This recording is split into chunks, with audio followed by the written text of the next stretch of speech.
Gloire au Seigneur, merci pour cette opportunité, pasteur Jean-Urbain, maman Donald, et que le nom du Seigneur soit béni. Un peu de décalage dans la tête, les festivités, courir à gauche à droite, et le matin on nous apprend aussi qu'on doit libérer le Airbnb parce qu'il y avait une erreur, donc c'est comme ça que mon épouse n'a pas pu venir, elle tenait vraiment à être là.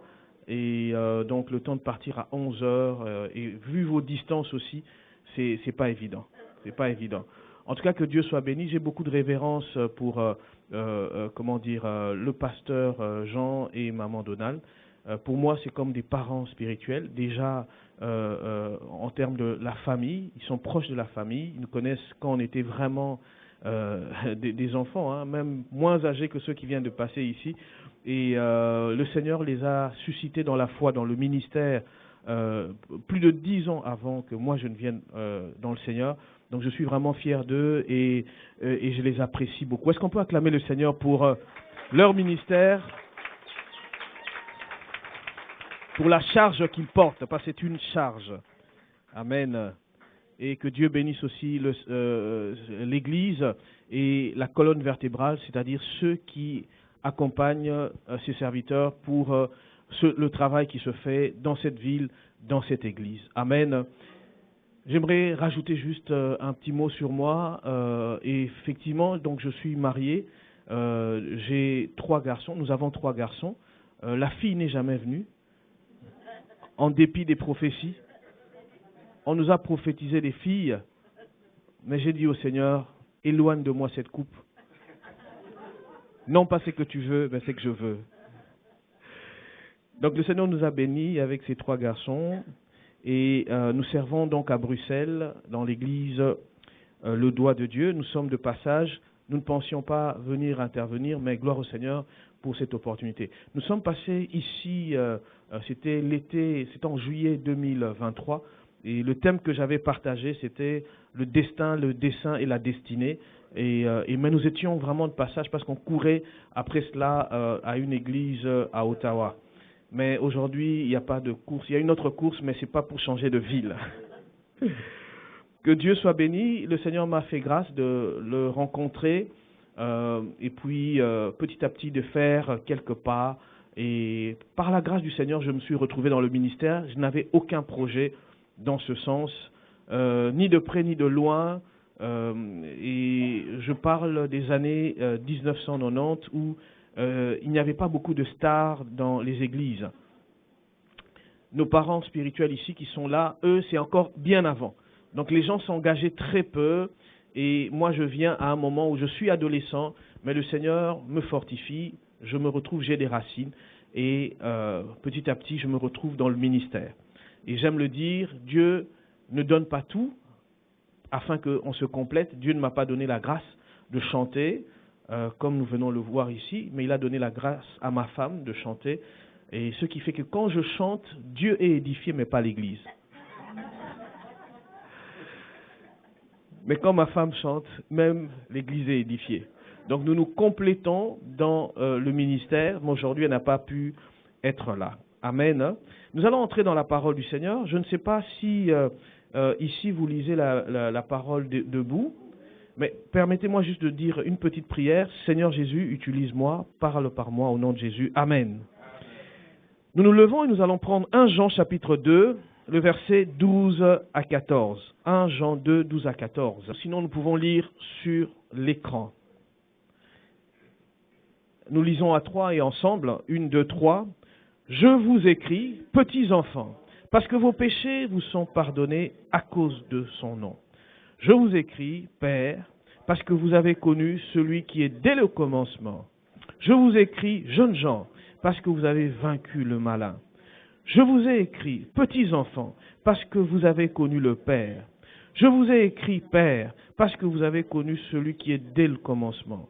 Je vous ai écrit, jeunes gens, parce que vous êtes forts et que la parole de Dieu demeure en vous et que vous avez vaincu le malin. Amen. Si tu peux déposer la Bible et acclamer la parole du Seigneur. Nous pouvons reprendre nos places. Souvent quand je prêche, je demande qu'on dise 2 amen pour m'encourager. Comme ça, je ne m'endors pas. Amen, amen. Le thème que nous prenons aujourd'hui, c'est « Chrétien, quel âge as-tu » Pose la question, s'il te plaît, sans menacer le voisin. « Quel âge as-tu » Mais ne réponds pas, hein. Ne répondez pas, s'il vous plaît. Il faut qu'on entre dans le message, qu'on comprenne. Nous ne parlons pas de l'âge physique, de l'âge de notre naissance que nous avons. Nous parlons de l'âge spirituel. La Bible nous parle ici d'un texte que Jean, l'apôtre Jean, adresse à la communauté et il épingle 3 catégories de chrétiens. Il parle des enfants, il parle des jeunes gens et il parle des pères. Et par là, nous considérons que nous avons 3 âges dans l'Église. C'est que nous appelons communément des bébés spirituels, c'est que nous appelons aussi des jeunes gens spirituels et c'est que nous appelons des pères.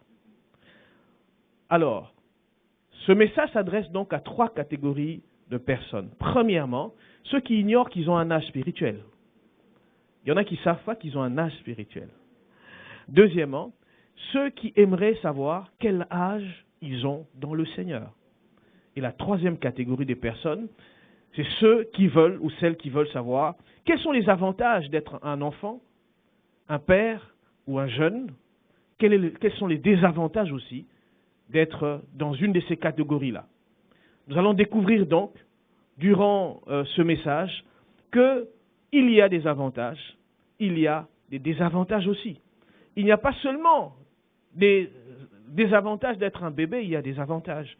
Il n'y a pas seulement des avantages d'être un père, mais il y a aussi des désavantages. Lorsque nous parlons des bébés spirituels, nous supposons par là ceux qui viennent d'arriver dans la foi et qui sont là depuis 1 an, environ 2 ans. Un peu plus, on commence à être plus adulte dans la foi. Il y en a aussi qui ont une croissance rapide. Ils prennent des vitamines et se retrouvent très vite adultes. Ça arrive. Que Dieu en donne ici à l'Église. Mais en général, tous nous observons une période d'enfance spirituelle. C'est-à-dire que nous sommes des bébés, comme exactement des bébés. C'est-à-dire, l'Église doit nous suivre, intercéder pour nous, nous encourager, pleurer, chercher ou nous rechercher là où nous sommes. Amen. Alléluia. Et nous traversons donc des temps où, de fois même nous-mêmes, nous nous posons la question si nous sommes faits pour être chrétiens. Vous savez, la vie chrétienne est drôle parce que nous venons du monde et de temps en temps, nous avons tendance à y retourner. J'en parlerai à la fin et à la conclusion. Il y a plusieurs années, un homme terrible, un païen, vous savez, il y en a qui sont des vrais païens, certains parmi nous étaient des païens gentils, il y en a qui sont des païens méchants. Et quand ils se convertissent, un ami disait, il y a moins de péché dans le monde parce qu'il a quitté le poste et il y a moins de désordre. Alors il y avait un monsieur comme ça qui s'était converti. Le jour où on l'a amené à son baptême d'eau, on lui a donné l'enseignement du baptême. Et dans l'enseignement du baptême, on lui disait que le baptême est le symbole de la mort en Christ et de la résurrection. Et particulièrement, par le baptême, on enterre le vieil homme et tu ressuscites l'homme nouveau. Au moment de le mettre dans les eaux du baptême, comme c'était un homme sanguin, un homme qui parlait beaucoup, on baptise les autres. Arrivé à son tour, il dit « Pasteur, j'aimerais t'annoncer que dès que j'entre dans ces eaux, le vieil homme sera noyé. Et je veux ressortir l'homme nouveau. » Et tout le monde a acclamé, on l'a noyé. Et il est sorti de eaux, c'était une nouvelle personne. Depuis ce jour-là, il était animé d'un zèle. Et il disait, le vieil homme a été noyé. Je suis une nouvelle personne. Pendant 1 an, 2 ans, 3 ans, c'était le frère le plus zélé de l'Église. Et puis subitement, il a disparu de l'Église. On ne l'a plus retrouvé. L'Église a placardé sa photo dans la ville d'Assomption. On a placardé, on cherchait le frère tel. Où est-il? Recherchez-le. Et finalement, le pasteur le rencontre après environ 1 an. Il dit, pasteur, plutôt, frère, qu'est-ce qui s'est-il passé? Toi qui étais l'homme nouveau, ton vieil homme était noyé. Comment ça se fait que tu as disparu? Il dit, pasteur, j'ai un souci. Je ne savais pas que le vieil homme savait nager.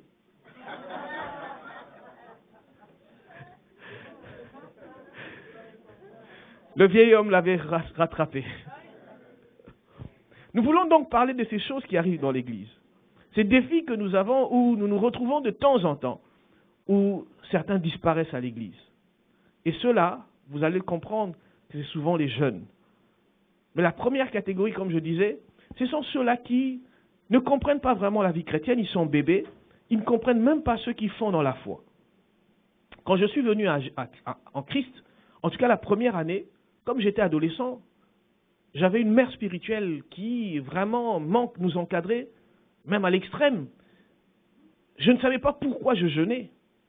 Et des fois, je m'arrêtais devant le thermos du thé et du lait, parce que j'aimais beaucoup le thé. Je disais, Seigneur, j'étais en jeûne, laisse-moi au moins regarder ce qu'il y a dans ce thermos. Mais je ne succomberai pas.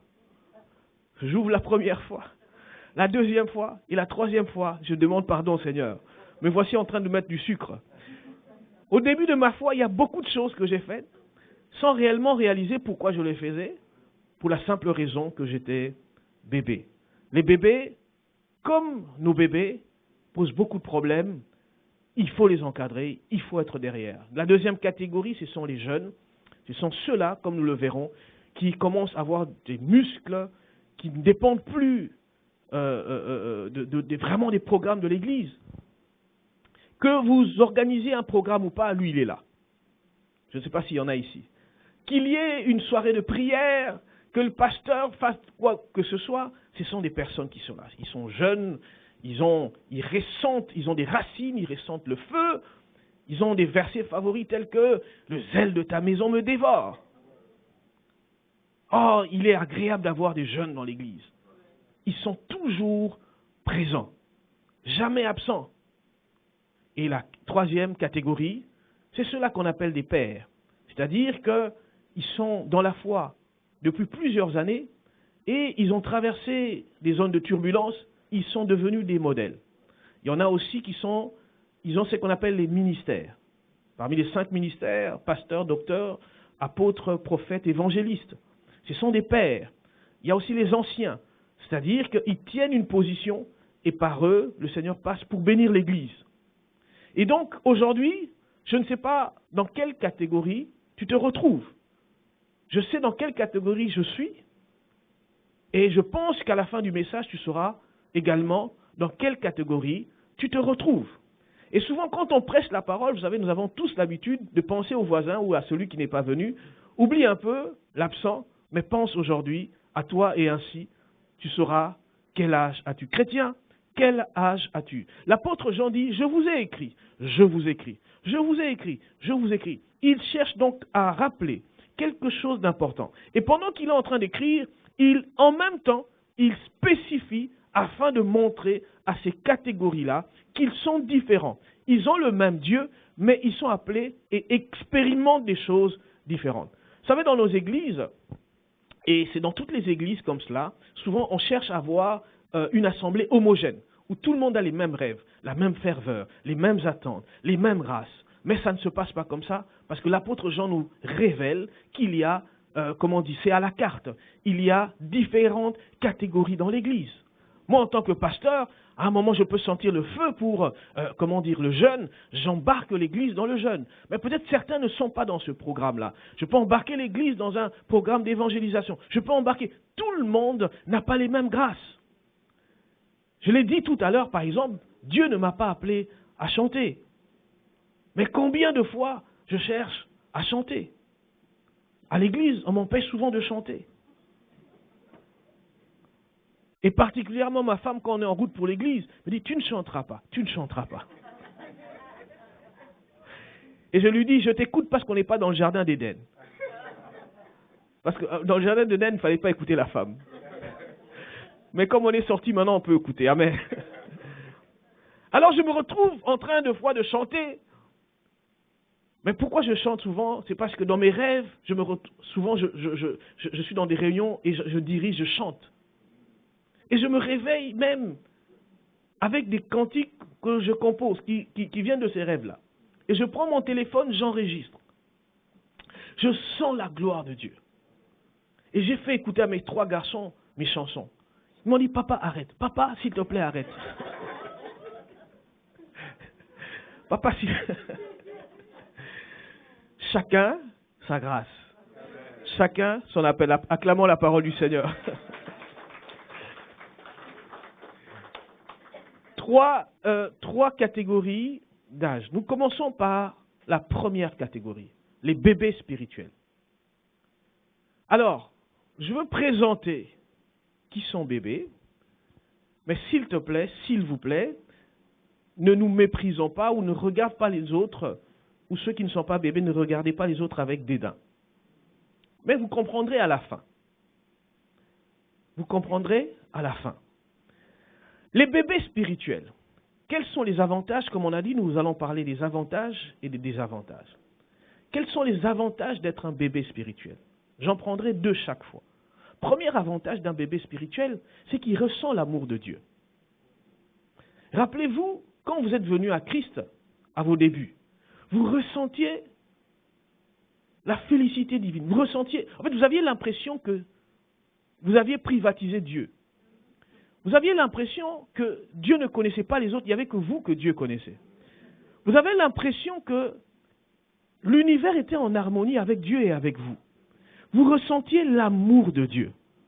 Cet amour extraordinaire qu'on ne peut comprendre. L'amour agapao, l'amour qui partage, l'amour véritable. Votre cœur était rempli de cette abondance d'amour.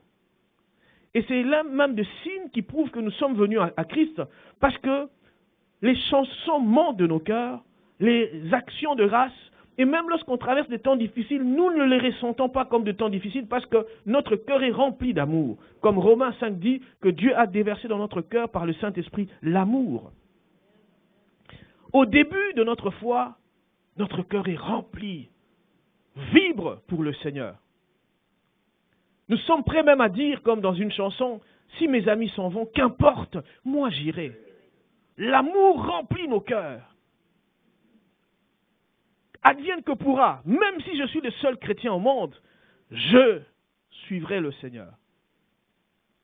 C'est la période où on se retrouve à l'église. Quelle que soit la prédication donnée, on est édifié. On est touché. On n'est pas des experts, comme ceux qui sont des pères ou des jeunes, qui sont capables de dire, là, il n'a pas bien prêché, là, il devait introduire de cette manière, là, ce n'était pas, le grec ne le dit pas. Le bébé, tout est agréable, tout est magnifique quand il est dans la maison de Dieu. Il y a plusieurs années, une dame venait à l'église chez nous, et quand elle venait, le Seigneur entre dans son cœur, et elle commence à servir, mais elle me dit, je suis en instance de divorce. Mes enfants ne savent pas, nous sommes en train de nous séparer. Mais Dieu fait grâce, son mari qui était athée, qui ne croyait pas, déposait sa femme et repartait. Il se fait que nous avions l'anniversaire de l'église, ce jour-là le mari entre quand même. Athée qu'il était, le culte, nous avions 2h30 de culte avant le Covid. Le culte a duré 2h30. Quand on a dit Amen, il a demandé à sa femme, c'est déjà fini. Mais on vient de commencer. Quelque chose était arrivé dans son cœur. Ils arrivent chez eux à la maison, le soir avant de manger, il demande à sa femme, tu ne pries pas pour manger? Est-ce que tu peux élever la voix? Ils ont fait la prière. Pendant qu'il dort la nuit, un ange lui apparaît. Il voit une lumière et cette lumière lui dit, voici la voie, entre et suis le Seigneur. Tout se passe en une nuit. Le lendemain, il vient chez moi et je fais avec lui la prière du salut. Il a ressenti ce qu'on appelle cet amour. Un culte de 2h30, pour lui, ça fait quelques minutes. Mais je vous assure, j'en connais ici, pendant qu'on est en train de prier. Ils sont en train de se dire, quand est-ce que le culte va se terminer? Oh, mais les bébés spirituels se disent, même si on peut rester jusqu'au matin, il y a l'amour qui est déversé dans les cœurs. Amen, amen, amen. Les bébés spirituels pardonnent facilement. Ils disent au Seigneur, pardonne-leur, car ils ne savent pas ce qu'ils font. Mais ceux qui sont plus âgés, matures, disent, Seigneur, pardonne-leur, car ils savent ce qu'ils font. Bébés spirituels, plein d'amour. Le deuxième avantage des bébés spirituels, c'est que les bébés spirituels ont des interventions rapides de Dieu. Rappelez-vous, pour ceux qui, à vos débuts, vous aviez l'impression que Dieu intervenait presque tous les jours dans votre vie. C'est comme s'il y avait un service spécial du ciel pour vous accompagner. Vous étiez comme ce bébé, quand le bébé pleure, les parents courent pour voir dans la chambre qu'est-ce qui se passe. Dieu courait tout le temps. Mais aujourd'hui, Dieu ne court plus. Avantage d'être bébé spirituel. Les délivrances ne font que se succéder. C'est comme si le ciel est ouvert. Les miracles sont au rendez-vous. Ton cœur vibre tellement que tu te dis, c'est ça la vie que je recherchais. C'est ça la vie chrétienne. Je n'abandonnerai jamais le Seigneur. Mais un jour, tu commenceras à t'écrier, Élie, Élie, lama sabachthani. Mon Dieu, pourquoi m'as-tu abandonné? Mais nous y arriverons. Le bébé spirituel est donc dans cette effervescence, dans cette période de sa vie où tout est rose. Il arrive dans un mariage, dans une fête, il doit parler de son salut, parce que son cœur est rempli d'amour. Des avantages d'être un bébé spirituel. Premièrement, comme des avantages, le bébé spirituel est très conscient de son péché et de son passé. Comme ça ne fait que quelques heures ou quelques jours, pour ne pas dire quelques mois qu'il vient de l'autre côté, il a traversé le pont, le diable lui rappelle souvent, il dit, toi, tais-toi. Tu sais ce qui tu es, tu sais ce que tu as fait. Laisse les autres prier. Il y a plusieurs années, j'étais quelque part en Afrique. Nous avions un réveil, beaucoup de jeunes se sont convertis, et un jeune parmi nous, qui est pasteur aujourd'hui, me dit, il me demande que nous puissions parler. Il ouvre son cœur. Il me dit, je n'étais pas encore pasteur, j'étais un des responsables. Il me dit, tel que tu me vois, j'étais dans un service spécial de l'armée et j'ai tué beaucoup de gens. J'en ai tué jusqu'à me fatiguer. Mais depuis là, Christ est entré dans mon cœur. Je veux devenir comme vous, les jeunes. Mais chaque fois que je me mets à prier, je suis ici, il y a une voix qui me dit, arrête de prier. Tous ceux qui sont autour de toi ont des petits péchés. Copinage, mensonge. Et le diable lui citait, hein? Eux c'est tricherie. Mais toi tu as massacré. Arrête de prier. Aujourd'hui, il est dans la foi. Il est pasteur. Quelque part au Canada. Le diable, étant donné qu'il est bébé, lui rappelle son passé. Les bébés spirituels inconvénients, c'est qu'ils sont très conscients de leur passé. Très conscients. Et ça les ronge. Je ne sais pas si, pasteur Jean-Hubert, vous avez ce cas ici. Souvent, dans certaines églises, quand on fait l'appel au salut, les bébés spirituels passent régulièrement. Qui veut donner sa vie à Jésus? Il vient. Le dimanche prochain. Qui veut donner sa vie à Jésus? Il passe encore. Pourquoi? Parce qu'il est tellement conscient de ce qu'il était, et sa conscience le tourmente. De temps en temps, il a la joie, mais de temps en temps aussi, il se demande, est-ce que Dieu m'a pardonné? Et il se retrouve régulièrement à donner sa vie au Seigneur. Mais pourtant, il est déjà dans le Christ. Mais quand il va grandir, il comprendra qu'il n'a plus besoin de passer pour se réconcilier avec Dieu. Il est déjà réconcilié. Le premier problème du bébé spirituel, c'est que malheureusement pour lui, il a une conscience qui l'accuse. Deuxième désavantage du bébé spirituel, c'est un candidat au retour vers le monde. Les bébés spirituels rentrent souvent dans leur vie passée. Je suis pasteur et je sais de quoi je parle. Des fois, nous voyons des personnes arriver à l'église, beaucoup de zèle. Mais des fois, la personne, ça s'éteint, parce que c'était un bébé spirituel. Ce sont des personnes à qui le diable dit souvent, mais tu n'as pas besoin d'avoir ce zèle. Tu peux combiner les deux mondes. Tu peux vivre et dans le monde et dans le Seigneur. Pourquoi tu es autant zélé? Tu es en train de rater le plaisir qui est dans le monde. Et les bébés spirituels ont ce combat au-dedans d'eux. Et de temps en temps, ils retournent dans le monde. Et l'Église doit se lever pour la prière parce que Dieu les a appelés afin qu'ils le servent. C'est un désavantage que j'ai constaté parmi les bébés spirituels. Ma prière, si tu es là, tu es à tes débuts, je prie le Seigneur que tu ne retournes pas dans le monde, que tu ne sois pas comme la femme de Lot qui a regardé en arrière. Ce qui est en arrière est déjà en arrière. Va maintenant vers l'avant. Regarde vers l'avant. Regarde à la croix, à la gloire du Seigneur. Car le Seigneur, c'est ce qu'il a prévu pour toi. J'espère que je parle à quelqu'un. Passons à la deuxième catégorie. Nous allons parler maintenant des jeunes, de ceux-là que toutes les églises aimeraient avoir, qui brûlent, qui vibrent pour le Seigneur. De ceux-là, quand on demande même aux gens de se calmer dans la prière, ils sont toujours en train de prier avec vigueur, parce qu'ils sont jeunes. Ils veulent élever la voix même que tout le monde les entende. On dit un jeune d'1 semaine, lui il en fait 2, parce qu'il est jeune. Amen. Il est jeune, il est bouillant. Il a l'onction, comme certains le disent. Avantage d'être bébé spirituel, plutôt jeune spirituel. Premier avantage, c'est que les jeunes connaissent le combat spirituel. Ils vivent le combat spirituel. Voyez-vous, l'apôtre Jean dit aux jeunes, il dit, je vous écris jeunes gens parce que vous avez vaincu le malin. Les jeunes ont une sensibilité et une conscience du combat spirituel.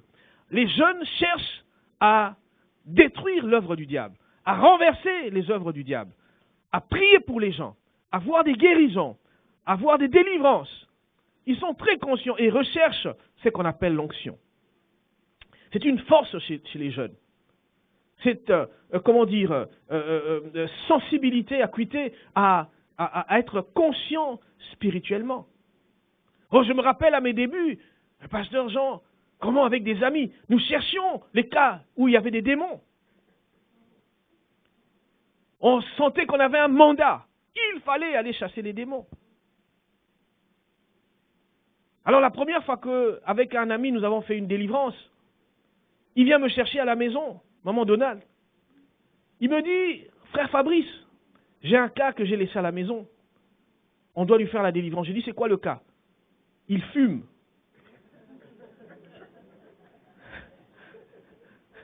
Il est lié à la cigarette. Est-ce qu'on peut aller le délivrer? J'ai dit, oh ouais, on est jeune, on cherche à voir. Et nous y allons. Et puis en route, je lui dis, et il me pose la question, c'est quoi le démon de la cigarette? Comme j'avais aussi entendu, vous savez, certains enseignements sur le combat spirituel, j'ai dit, nicotine. Ah d'accord.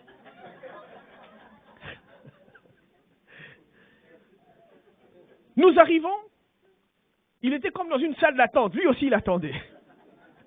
Assis. Alors, on lui demande de se mettre à genoux. Comme je ne connais pas son nom, j'ai dit, comment tu t'appelles? Il dit, Doudou. D'accord, Doudou, mets-toi, on va prier. On a pris autorité. Au nom de Jésus, sors. Démon de nicotine, sors. Au nom de Jésus, sors. Sors. Il était à genoux. Alors, ça traînait environ 1 heure. Nous, on était jeunes, bouillants.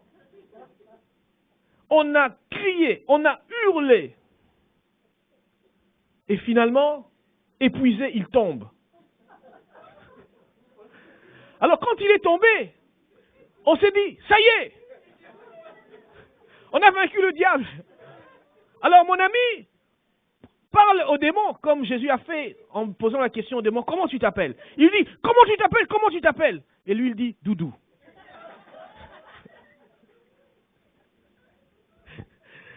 Aïe, aïe, aïe, aïe, les jeunes.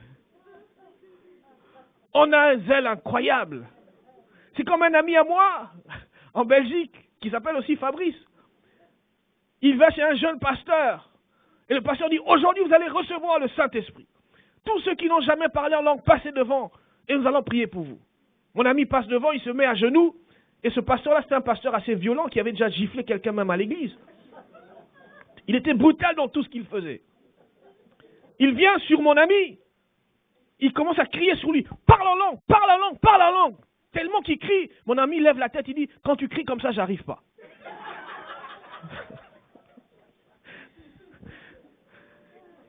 Ça, c'est la jeunesse.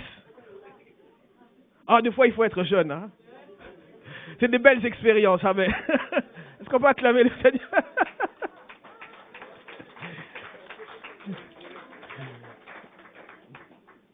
Les jeunes ont le combat spirituel.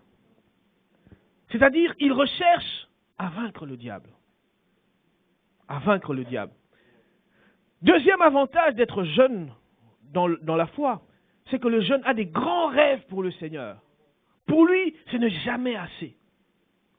Le jeune va venir à l'église et dire, pasteur, on ne fait pas assez.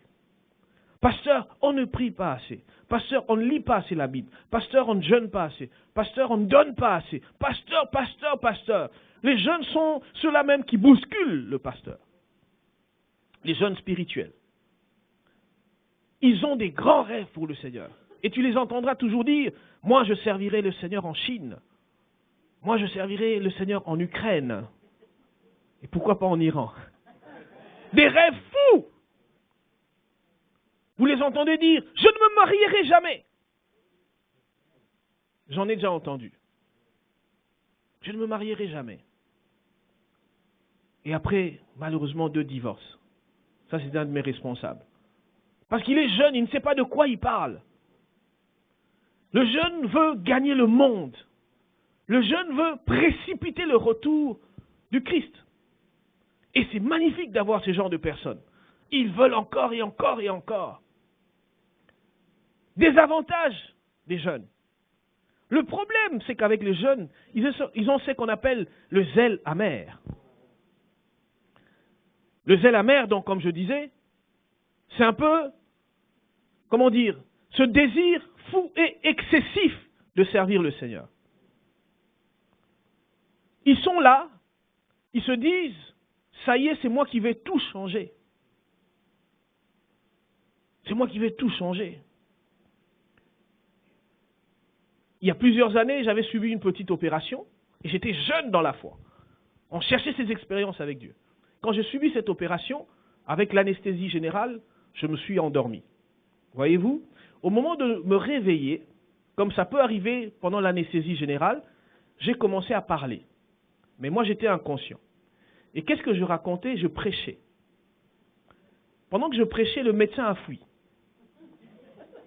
Je lui disais, Jésus, reviens, répands-toi. Mais moi, je ne suis pas conscient. Finalement, le médecin fouille, il envoie une infirmière. L'infirmière fouille aussi, elle envoie une deuxième. Finalement, on va chercher ma mère et une de mes sœurs qui étaient là, dans la salle d'attente. Allez calmer votre fils. Et ils entrent et j'entends au loin ma mère me dire, calme-toi, calme-toi. Mais moi, Jésus revient, Jésus revient. Mais il paraît que en plus de dire que Jésus revient, j'ai dit que j'allais sauver le monde. Vous voyez-vous? C'est ça, le feu de la jeunesse. Quand on s'imprègne de ce grand rêve de servir Dieu, on a le zèle amer. Une fois, le Seigneur m'a fait grâce ou conduit dans un long jeûne. C'était à Bruxelles, j'ai fait un jeûne de 7 jours et je buvais juste un peu. J'étais dans une pièce et j'étais conduit par le Seigneur. Quand j'ai fini ce jeûne, ce long jeûne, sans manger, j'avais l'impression, écoutez bien, que c'est moi qui allais arrêter Satan le diable. Et quand je rentrais chez moi, je me disais, où est-il? C'est ça la folie de la jeunesse. La folie de la jeunesse. C'est avec le temps que j'ai commencé à comprendre ce qu'on appelle un enseignement qui s'appelle, la démonologie biblique. Parce qu'il y a la démonologie du monde, ou cette science qui parle des esprits impurs. Toutes les religions en ont, et il y a la démonologie biblique. Et dans la démonologie biblique, j'ai découvert, par exemple, qu'un jour, Satan a porté Jésus sur une haute montagne. Porter veut dire porter. Porter. Je me suis dit, mais tiens, si c'était moi Jésus, j'allais dire, au nom de Jésus, recule, au nom de Jésus. Mais Jésus ne réagissait pas. En plus du fait qu'il venait d'un jeûne de 40 jours à sec, toi et moi, on allait pulvériser le diable. Avec des amis, combien de fois nous n'avons pas paralysé tous les démons de la ville de Bruxelles? Nous les avons ligotés, enchaînés. Mais ils ont continué à travailler. Oh, le zèle amer. On est prêt à tout. On est prêt à, à parcourir le monde, à faire ceci et cela. Mais deux fois, c'est un défaut de la jeunesse dans la foi. Le feu est là, mais c'est un défaut. Autre problème ou autre inconvénient avec les jeunes, avec la jeunesse dans la foi, c'est qu'on devient un trouble fait dans l'Église. Les jeunes dans la foi, souvent, perturbent la vision de l'Église. Comme je le disais tout à l'heure, dans leur passion, ils commencent à avoir l'impression même que le pasteur ou les responsables de l'Église n'ont pas l'appel de Dieu. Ou bien qu'ils se sont refroidis, c'est eux qui ont l'appel de Dieu. Voyez-vous, ils sont là à l'Église, comme ils ont l'impression qu'il n'y a pas assez, ils vont maintenant pousser l'Église dans un mauvais sens. Et les problèmes commencent à l'Église. Amen. Amen, amen. Et tu le verras dans tous les programmes, montrant qu'ils sont toujours en forme. Vous prenez un temps de prière, il est là toujours. Il y avait un frère comme ça en Afrique du Sud. Lui, comme il fallait montrer qu'il était spirituel, chaque fois qu'il y avait une veillée de prière, lui, il dormait dans la veillée. Et pendant la veillée, à la fin de la veillée, on lui disait, frère, tu as dormi. Il dit, non, je n'ai pas dormi, je priais. Et une nuit, les autres se sont entendus, on dit, on va le piéger. Quand le culte était terminé, tout le monde s'est retiré, et un frère est venu, l'a touché. Et puis quand on l'a touché, il a sursauté, pensant que c'était encore la prière. Il a continué, il dit, Alléluia. Et puis il dit, Seigneur, adore-moi, Seigneur, adore-moi.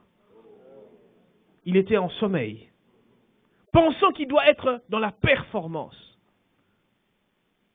Voyez-vous, frères et sœurs, deux fois nous pensons que nous pouvons impressionner Dieu par notre zèle. Nous pouvons impressionner Dieu par notre consécration.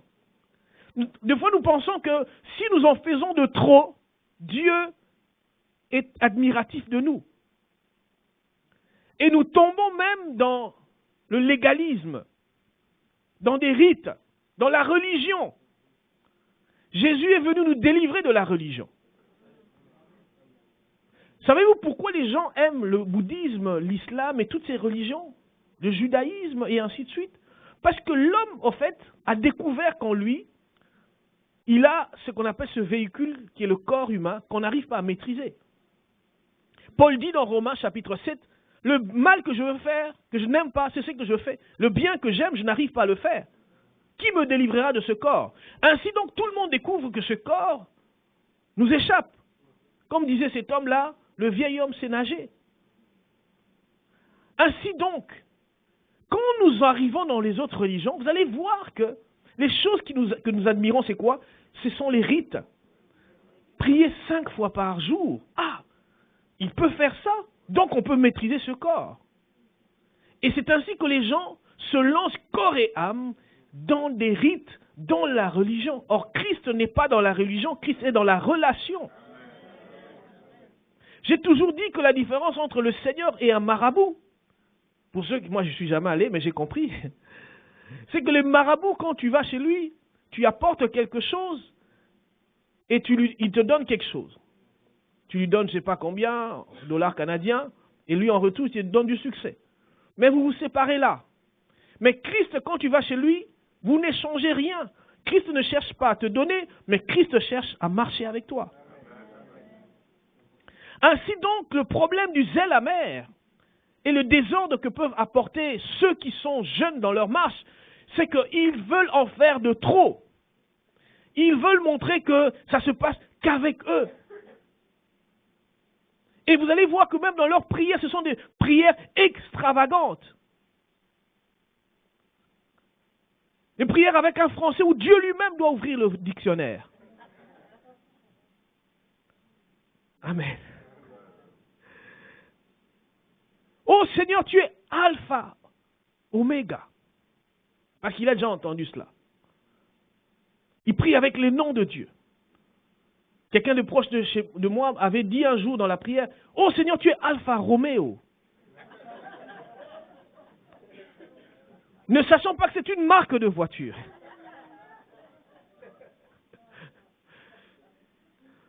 Oh, les prières c'est parce que vous n'avez peut-être pas jamais entendu des prières. Les gens veulent prier parce qu'ils sentent le feu. Nous, on a eu une vague où les gens voulaient prier en anglais. Ils ne maîtrisent pas l'anglais, mais ils veulent prier en anglais. Oh, Jesus, you is God, you is God. Ça, c'est un ami à moi. Ah, frère, mais prie dans la langue que tu maîtrises. Et un autre ami, on veut chasser un démon, il dit au démon, in the name of. Il ne se rappelle pas de la suite. Le démon n'est jamais parti. Il ne se rappelait plus de Jesus. Voyez-vous, ça c'est le zèle que les gens ont parce qu'ils deviennent bouillants, c'est tout. Un autre avait entendu une fois, dans une prière, ou un verset biblique, qu'il avait capté alors, qu'on dit, parmi les jeunes, il dit, que quelqu'un élève la voix, lui dit, Seigneur, vanité de vanité, tu es Dieu. Sachant que c'était un verset biblique, mais il n'en connaissait pas là. Oh, le zèle, le mauvais zèle. Trouble fait dans l'église. Un ami à moi, on est en train de prier à la fin d'une longue journée de prière. On était en retraite. On lui demande de lever la voix, il s'appelle Olivier. Il fait sa prière, il nous impressionne dans sa prière. À un moment, il arrive dans le verset de Josué chapitre 1, qui dit, tout lieu où foulera la pomme la plante de tes pieds, je te donne. Mais lui, il cale, il ne se rappelle pas de la suite. Et puis il s'arrête, on était fatigué, maintenant on commence à écouter la prière. Tu as dit tout lieu où foulera. Tu as dit tout lieu où foulera, mais il ne se rappelait pas de la suite. Et puis finalement, c'est venu, tout lieu où foulera la pomme de tes pieds. À la fin, on lui a dit, frère, depuis quand les pieds ont des pommes? Trouble fait, les jeunes. Troisième et dernière catégorie, nous avons les pères. Oh, j'aimerais parler des pères, des leaders dans l'église, dans nos églises, de nos pasteurs, nos docteurs, nos prophètes, surtout les prophètes qui ont l'impression qu'ils sont dans l'Ancien Testament. Si vous avez des prophètes ici, dites-leur, s'il vous plaît, tu n'es pas prophète de l'Ancien Testament, tu es un prophète du Nouveau Testament. Tu peux nous donner le message sans te comporter comme Élie. Tu n'as pas besoin de porter la robe en chameau. Non, non, non. Parle-nous de la part du Seigneur, on va écouter. Alléluia. Les pères ont quel avantage? Déjà qu'ils sont pères. Regardez ici l'apôtre Jean, parlant du père, des pères, à deux fois, il dit la même chose. Il dit, vous connaissez Dieu. L'avantage des pères, c'est qu'ils sont stables. Eux, ça y est. On peut même être sûr qu'ils seront au ciel. En tout cas, on est tellement fiers d'eux. Et même quand on les rencontre dans la rue, c'est mon pasteur, c'est mon encadreur. Alors certains sont même arrivés à mettre la photo de leur pasteur chez eux à la maison. Porte-clés avec la photo du pasteur. Il y a des pays comme ça, je connais. Ils sont stables, même le Seigneur est fier d'eux. Ça, c'est l'avantage. Le temps est en train de filer, on est en train de les admirer. On les aime. On aimerait être comme eux.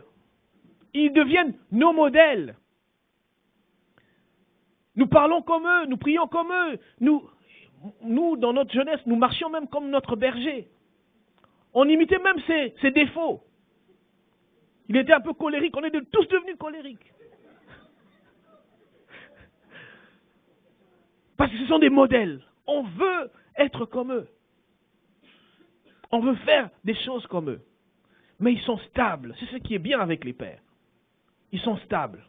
Oh, que Dieu nous donne des pères qui sont stables. Que Dieu nous donne des visionnaires stables. Que Dieu nous donne des encadreurs qui sont stables. Année après année, tu le retrouves toujours ici à l'église. C'est ça la particularité des pères. Les pères ne connaissent pas ce qu'on appelle la migration chrétienne. Je ne sais pas si vous avez la migration chrétienne au Canada. Ça existe aussi. Le banc de poissons qui va ici et puis qui va là-bas. Comme on dit, il passe d'un aquarium à l'autre. Je ne sais pas pourquoi les chrétiens cherchent la nouveauté. Ah, pour le moment, le pasteur d'en face crache le feu. Tu vas là-bas. Et c'est l'autre pasteur. Non, les pères n'ont pas ce problème. Ils sont toujours là. En 2020, tu les as trouvés ici. 2025, ils sont là. Ça fait 8 ans que vous avez le bâtiment. Ça fait 8 ans. Ils sont là, stables. Stables. C'est ce que nous aimons chez les pères. Chez les mères. Parce qu'il y a les pères et les mères. Vous savez, dans la Bible, quand on parle de l'homme, on généralise. Amen. Ma femme me dit, la Bible dit, ne vous confiez pas en l'homme. Vous voyez, on parle de l'homme. Non. C'est l'homme et la femme. Donc les pères et les mères. Déborah était une mère en Israël. Une mère spirituelle. Amen. Deuxième avantage d'être un père, c'est qu'ils connaissent Dieu. L'apôtre Jean dit par 2 fois, vous connaissez Dieu. La connaissance est quelque chose d'extraordinaire, soit en bien ou en mal. Parce que la connaissance a fait sortir nos premiers parents du jardin d'Éden. Par le péché de la connaissance, ils se sont retrouvés exclus du jardin d'Éden. L'homme a un besoin de connaître. Je ne sais pas si vous savez ça. Tous nos téléphones, nos maisons sont remplies de recherches de connaissances. Nous allons à l'école, à l'université, parce qu'on veut encore connaître. C'est pourquoi dans les universités, beaucoup des étudiants entrent dans des sectes pernicieuses, parce qu'on leur dit qu'il y a des enseignements ésotériques, cachés, pour les initier. Un peu comme le serpent dit à la femme, si tu manges, tu sauras des choses que tu ne savais pas. Cette connaissance, ce désir de savoir un peu plus, peut faire que nous sortions du plan de Dieu. Un pasteur un jour enseignait en disant à mes amis, vous voulez être puissant pour le Seigneur? Voici 3 secrets. Lire la Bible, lire la Bible, lire la Bible. Ils étaient choqués. Il dit, mais nous, on pensait qu'il y avait d'autres secrets. Pourquoi? Parce que les hommes cherchent la connaissance, quelque chose de spécial. J'aime dire, quand vous dites dans la ville, un nouveau pasteur est arrivé, il enseigne des choses nouvelles, n'y allez pas, il n'y a rien de nouveau. Il n'y a rien de nouveau. Tout ce que les pasteurs font, parce que moi, c'est que je fais ici, je viens arroser à l'église. Mais les responsables visionnaires ont déjà planté. Je viens aussi apporter quelque chose avec mon parcours à moi. Mais je ne peux rien apporter de nouveau. Ça n'existe pas. Ça n'existe pas. Attention à la mauvaise connaissance. Mais les pères ont une bonne connaissance. C'est qu'ils connaissent Dieu. C'est comme ça qu'ils sont stables. Les 2 avantages, c'est que premièrement, ils sont stables. Deuxièmement, ils ont la connaissance de Dieu. La connaissance du cœur. Quels sont leurs désavantages? Premièrement, comme désavantage du Père, c'est que Dieu peut les punir excessivement s'ils sont sujets à scandale. La Bible dit que si l'un d'entre vous est un sujet de scandale pour ses petits, donc la première catégorie, il serait préférable pour vous qu'on prenne une pierre, une meule, qu'on t'attache au cou et qu'on te jette. Le fleuve ici s'appelle Laurent? Saint-Laurent. Qu'on te jette dans le Saint-Laurent. Ça, c'est le souhait de Dieu pour un père, une mère, un leader. Pourquoi? Parce que leur position fait que quand eux font un dégât, plusieurs tombent. Quand tu es un bébé et que tu fais un dégât, les gens n'en souffrent pas beaucoup.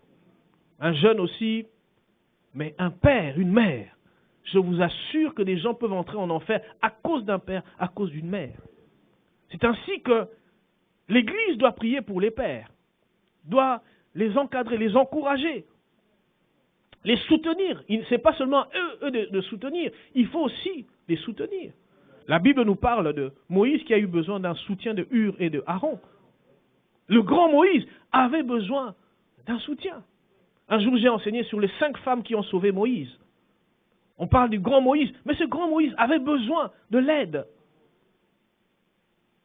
Donc ne regardons pas seulement nos pères comme des gens qui sont des super-héros. Il n'y a pas de super-héros ni de super-héroïne. Ça n'existe pas. Le seul super-héros, c'était Jésus-Christ de Nazareth. Mais tu commences par Pierre jusqu'au dernier apôtre. Ce ne sont que des hommes comme toi et moi. Ils ont même trahi le Seigneur avec zèle. Quand Pierre trahissait Jésus, la Bible dit qu'il le faisait avec des imprécations. D'abord, il a changé d'accent. Il avait l'accent du nord. Il a commencé à parler avec l'accent de la rive sud ici.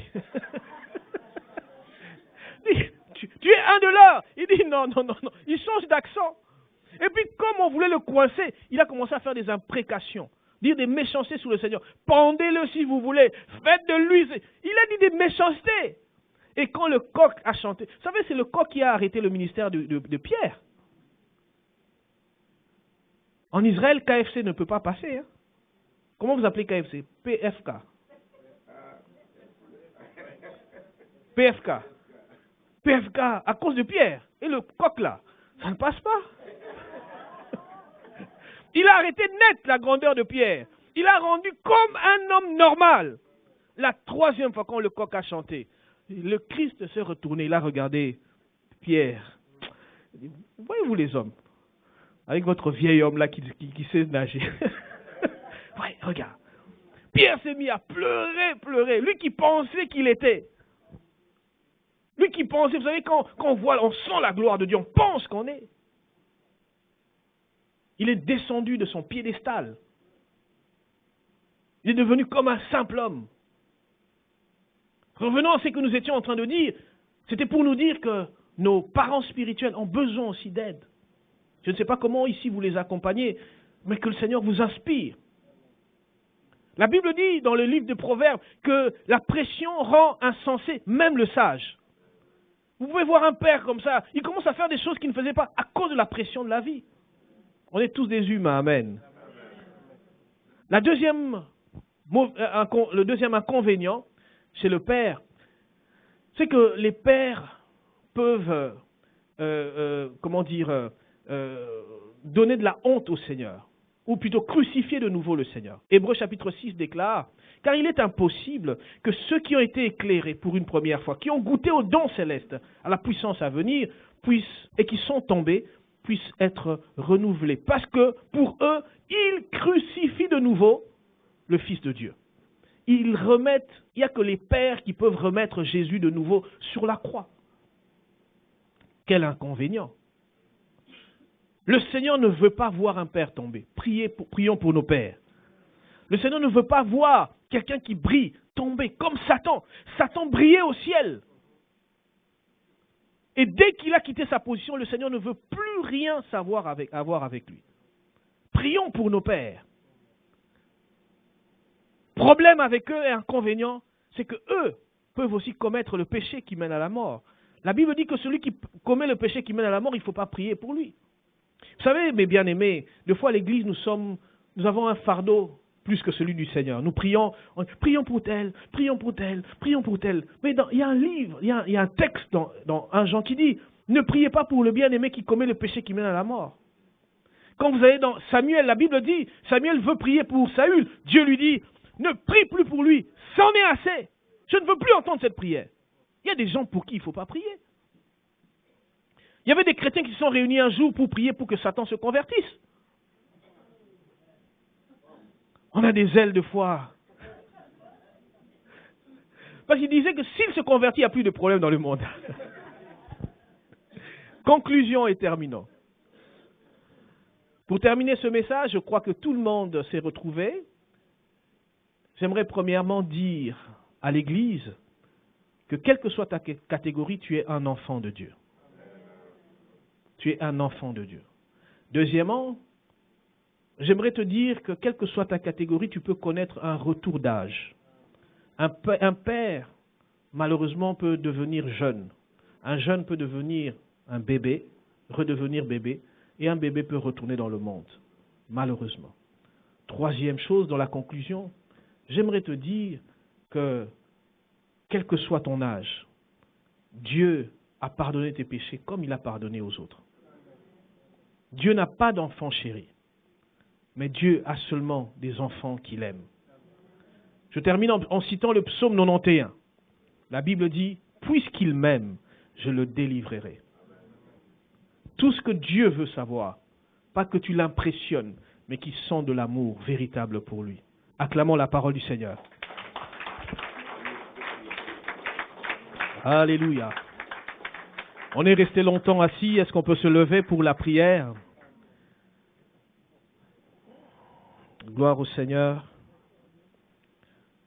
Merci Seigneur. Alléluia. Merci Seigneur. Je ne sais pas comment tu vas prier, dans quelle catégorie tu es. Tu as appris les avantages et les désavantages.